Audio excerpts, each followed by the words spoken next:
Chaque génération, d'une manière ou d'une autre, tire leçon des générations qui passent et concevoir les choses.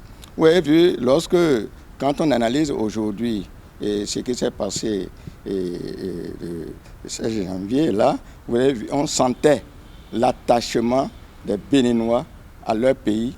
Et sinon, comment des gens qui viennent vous attaquer avec des fusils sophistiqués, et vous prenez des cailloux, des bois et tout ça, c'est de dire qu'à l'intérieur de ces citoyennes et de ces citoyens, il y a un sentiment national qui vit. Alors ils sont prêts justement à subir tout pour que notre pays soit sauvé. Et que leur pays soit sauvé, il ne faudrait pas justement qu'on vienne leur imposer, par exemple, quelque chose, un régime pour lequel ils n'ont aucune illusion, n'est-ce pas, de vertu de cela. Et surtout que le régime militaire qui était en place a bel et bien essayé de mettre dans la tête des citoyens, tout ce qu'on avait comme problème au niveau de la cohésion nationale, comme problème au niveau économique, comme problème au niveau politique, donc problème à tous les niveaux, et qu'il faudrait essayer de mettre de l'ordre. Et ça a animé les populations. C'est justement ça qu'il faut retenir au niveau de nos populations, dans la mesure où, si ce régime qui était en place ne tenait pas l'adhésion des populations, le comportement aurait été tout autre. Vous comprenez très bien.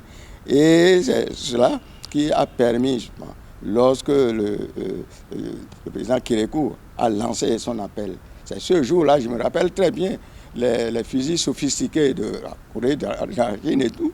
C'est ce jour-là, justement, ils ont sorti ces armes-là que nous, on a vues. Puisque nous, on était au camp avec des MAS 36 pour demander d'aller attaquer aux terroristes. Vous comprenez bien.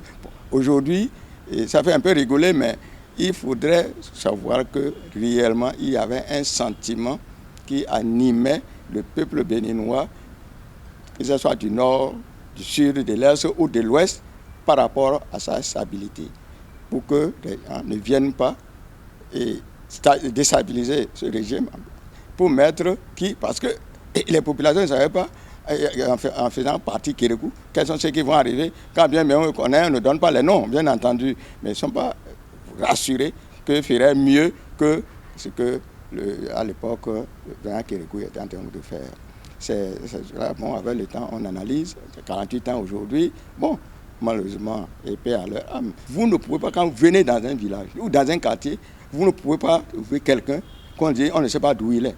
Quand quelqu'un veut loger dans votre maison, et tout, on cherche. Il y a des fiches qu'on remplit.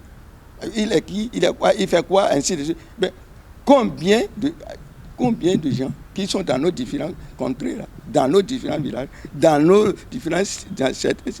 quartiers, ils ne cherchent même pas à savoir qu'est-ce qu'ils font. L'essentiel, c'est qu'on leur paye leur loyer et tout ça. Voilà des questions qui n'ont rien, mais qui sont des questions de fond. Parce que la sécurité nationale, ça ne vient pas de rien. La sécurité nationale passe d'abord par la sécurité des familles, des groupes ethniques, des régions, ainsi de suite. Parce que tout le monde appartient à un groupe ethnique, à une région, à un espace donné.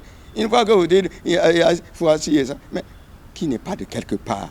Lui, il est de là-bas. Lui, il est mais qui n'est pas de quelque part. Donc, nous devons pouvoir faire notre autocritique, réfléchir sur les différents éléments où se trouvent nos faiblesses en tant que peuple que nous voulons construire, un peuple national, un peuple vraiment, sincèrement, qui veut aller de l'avant.